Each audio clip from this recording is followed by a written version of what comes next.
As I said, this is a balancing act. Theresa May has been at the Home Office since 2010, been Prime Minister now for just under a year. She will feel, and I'm sure she will argue, that the security services have the appropriate resources and powers, but right now I think it's about addressing the situation at hand, the situation that emerged. Here comes the Prime Minister.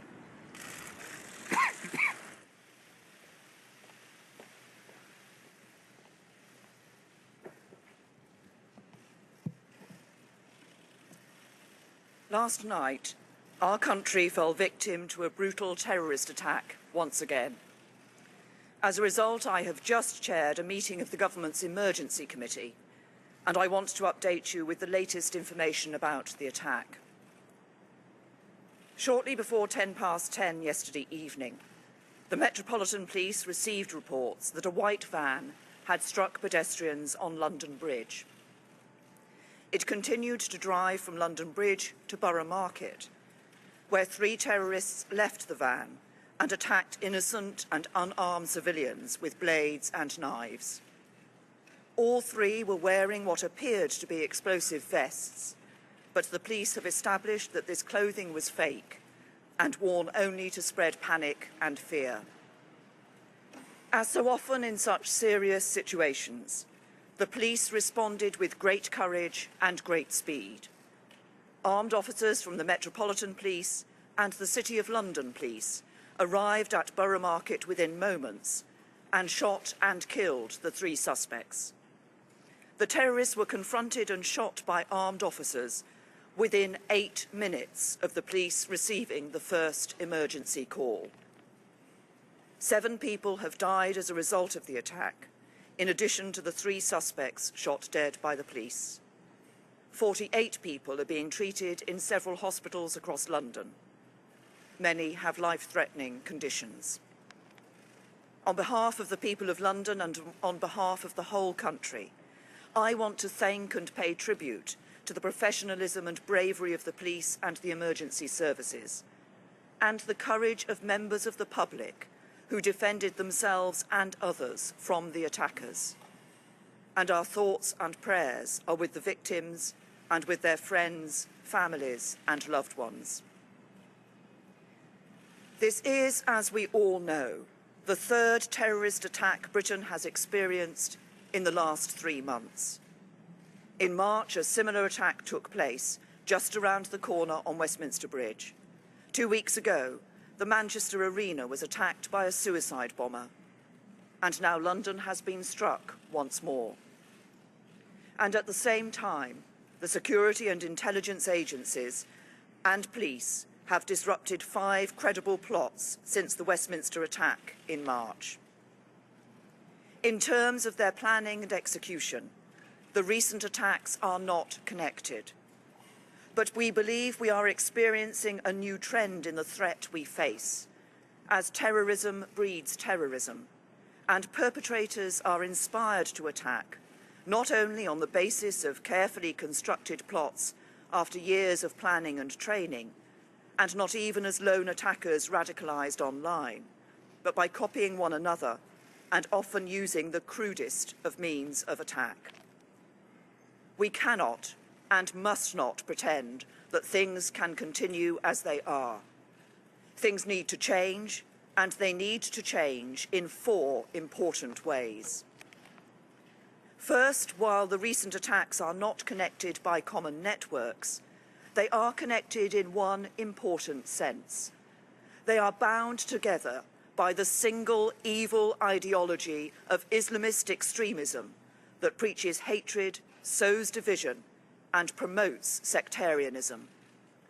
It is an ideology that claims our Western values of freedom, democracy, and human rights are incompatible with the religion of Islam. It is an ideology that is a perversion of Islam and a perversion of the truth. Defeating this ideology is one of the great challenges of our time, but it cannot be defeated through military intervention alone. It will not be defeated through the maintenance of a permanent defensive counter-terrorism operation, however skillful its leaders and practitioners. It will only be defeated when we turn people's minds away from this violence and make them understand that our values, pluralistic British values, are superior to anything offered by the preachers and supporters of hate. Second, we cannot allow this ideology the safe space it needs to breed. Yet that is precisely what the internet and the big companies that provide internet-based services provide. We need to work with allied democratic governments to reach international agreements that regulate cyberspace to prevent the spread of extremist and terrorism planning. And we need to do everything we can at home to reduce the risks of extremism online. Third, while we need to deprive the extremists of their safe spaces online, we must not forget about the safe spaces that continue to exist in the real world. Yes, that means taking military action to destroy ISIS in Iraq and Syria, but it also means taking action here at home. While we have made significant progress in recent years, there is, to be frank, far too much tolerance of extremism in our country. So we need to become far more robust in identifying it and stamping it out across the public sector and across society. That will require some difficult and often embarrassing conversations. But the whole of our country needs to come together to take on this extremism. And we need to live our lives not in a series of separated, segregated communities, but as one truly united kingdom. Fourth, we have a robust counter-terrorism strategy that has proved successful over many years. But as the nature of the threat we face becomes more complex, more fragmented, more hidden, especially online, the strategy needs to keep up. So in light of what we are learning about the changing threat, we need to review Britain's counter-terrorism strategy to make sure the police and security services have all the powers they need. And if we need to increase the length of custodial sentences for terrorism-related offences, even apparently less serious offences, that is what we will do.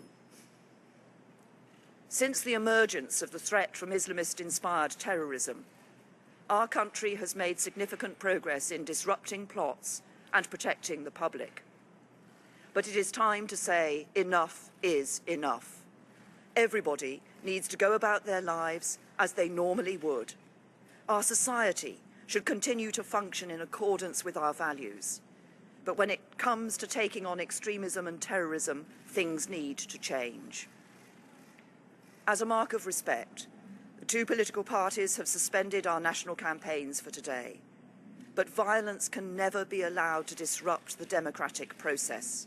So those campaigns will resume in full tomorrow. And the general election will go ahead, as planned, on Thursday. As a country, our response must be as it has always been when we have been confronted by violence. We must come together. We must pull together, and united, we will take on and defeat our enemies.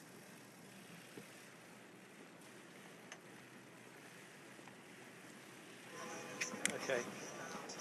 Speaking outside Downing Street, saying things need to change. Now, we can bring you some breaking news now because we're hearing about a live police operation in Barking. Martin Brunt, our crime correspondent, has the latest. Martin, what can you tell us? I understand there was a very dynamic police raid this morning, which may have begun as early as 7 o'clock. I don't have full details, but it's centred on a block of flats in the Barking area. That block of flats is now taped off by police. Some detail that I was told by somebody who had witnessed something of what had gone on this morning talked about a number of potential suspects being tackled by police. It's not clear whether there have been arrests or how many arrests were made. One witness talked about seeing women wearing burqas as part of a group that police were at the very least talking to, but I'm told that there were a lot of police involved in the raid, and it seems pretty clear that this is connected with the attack last night. And if indeed it is, it would rather suggest that police may well have identified one or more of the attackers from last night, to have moved like this within a few hours, to have gone in a very determined, high-profile way in the community around that block of flats, does suggest that police are making some good progress so far in the investigation in terms of identifying who was involved last night.